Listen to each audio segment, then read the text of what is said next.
Salam alaikum. Inch'Allah, durant cette vidéo, on va étudier la lettre Tha, harfu Tha. Il faut savoir que le tajwid pratique, qui est l'étude des mécanismes et outils qui facilitent et fluidifient la prononciation, est une obligation individuelle, fardu ayn, pour chaque musulman suivant son possible et son disponible. Et le tajwid théorique est une obligation collective, fardu kifaya. Mais si on combine les deux, on construit une perfection sur des bases solides. N'oublie pas de liker, de commenter, de t'abonner si ce n'est pas encore fait et de partager ce grand khayr et profiter de ta formation gratuite pour corriger ta fatiha via le lien sous cette vidéo. Je t'envoie l'intro, à tout de suite.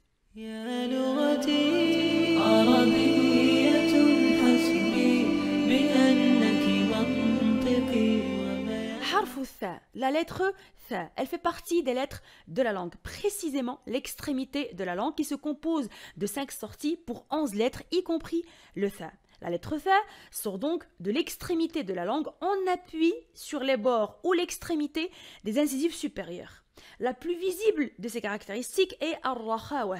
C'est Rakhawa qui nous fait surgir une autre caractéristique qui est Al-Hams, quand le Tha bien sûr est en soukoun. L'imam Ibn al-Jazari, rahimahullah, a parlé de la sortie du Tha dans son poème Al-Jazariya et il a dit وَالضَّاءُ وَالذَّالُ وَثَا لِلْعُلْيَا مِنْ طَرَفَيْهِمَا وَالضَّاءُ وَالذَّالُ وَثَا لِلْعُلْيَا مِنْ طَرَفَيْهِمَا. Donc quand il a dit لِلْعُلْيَا, il voulait parler des incisives supérieures et quand il a dit min tarafayhima, il parlait de leur extrémité. Donc, ces lettres se prononcent avec l'extrémité de la langue au contact de l'extrémité des incisives supérieures. Quand on prononce cette lettre, surtout quand elle est en soukoun, il faut marquer sa rakhawa et ne pas la rebondir. Et les outils qui changent l'état du Tha, comme on avait vu avec les lettres précédentes, sont les suivants. Les 3 signes de vocalisation, al-fatha wal-kasra wal-dhamma, le tanwin, al-soukoun, al-shadda, al-mad, wal-lin. Donc le Tha, comme elle a une graphie, elle a un son. Tha, Tha. Si on rajoute ces outils-là, eh ben on passe de 2 à 1 temps. De 2 à 1 temps. Donc quand on rajoute les 3 signes de vocalisation, ça va donner ce résultat. Tha, Thi, Thu, Tha, Thi, Thu, Tha, Thi, Thu, en achevant et en complétant les 3 signes de vocalisation. Quand on rajoute le tanwin, ça donnera ce résultat-là. Than, Thin, Thun. Et tant qu'on rajoute shadda, ça donnera ce résultat-là. Tha. Et là, j'ai une remarque très très importante, c'est que le Tha est une lettre légère, harf rihu. Et quand elle est en soukoun, puisque là on parle de shadda, il y a le soukoun dedans, donc on a l'écoulement total de l'air, l'écoulement total de jarayan kamil linnafas, jarayan kamil linnafas. Et donc il faut le marquer.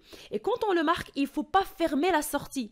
Il y en a qui disent Tha, donc il colle l'extrémité de la langue avec les bords des incisives supérieurs et là on ferme le makhraj, on ferme la sortie et c'est pas bon du tout. Harf rihu, on doit laisser un petit passage pour que l'air passe. Et donc l'extrémité de la langue, elle va frôler les bords des incisives supérieures et on ne doit pas coller ces 2 organes de phonation. Et donc ça donnera avec shadda ce résultat-là.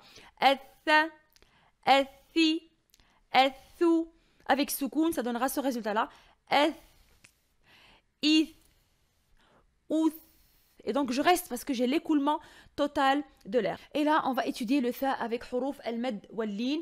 Donc avec huruf al-mad, donc le alif il va allonger le fatha, le waw il va allonger la dhamma et le ya il va allonger la kasra. Et ça donnera ce résultat là. Tha, Thu, Thi, Tha, Thu, Thi. En complétant et en achevant les 3 signes de vocalisation allongés. Et avec al-lin, ça donnera ce résultat là.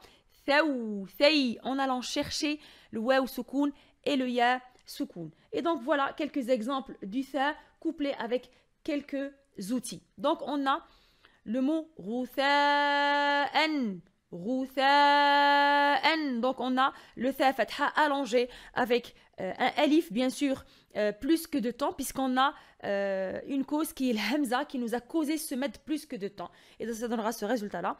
Rutha'an. Le deuxième exemple, thuburan, donc le Tha avec le dhamma. Et le troisième exemple, on a le mot athimin. Athimin. Donc on a 2 outils, le Tha kasra avec le ya qui allonge la kasra. Et le quatrième exemple est le mot athaqibu. Mattariqun nadmu thaqibu. Donc on a 2 outils, ashadda allongé avec un alif. Et le dernier exemple est athqalaha.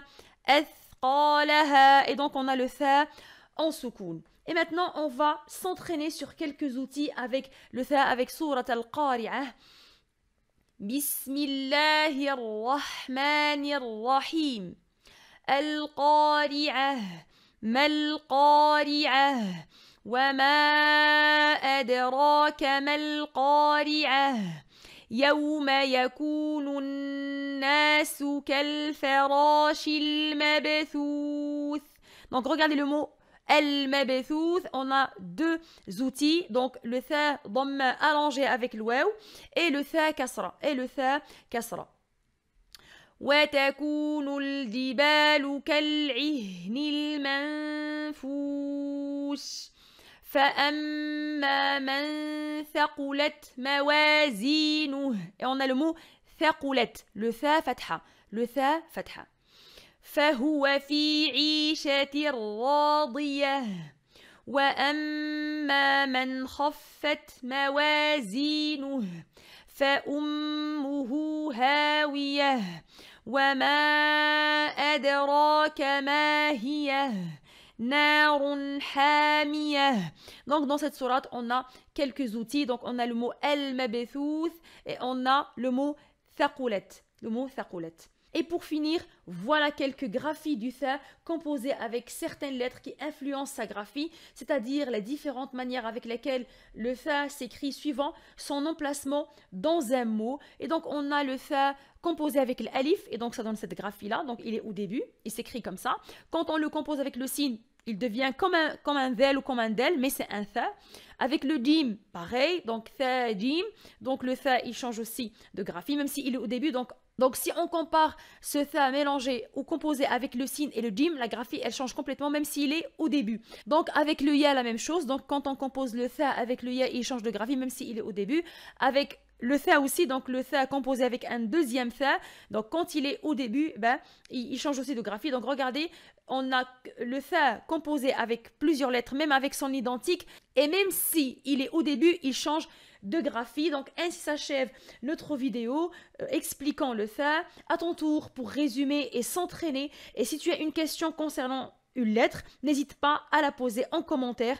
Active les notifications pour recevoir les prochaines vidéos expliquant le reste des lettres. Si tu aimes cette vidéo, n'oublie pas de liker, de commenter, de partager ce grand khair et surtout profiter de ta formation gratuite en ce mois béni pour corriger ta lecture d'Al-Fatiha.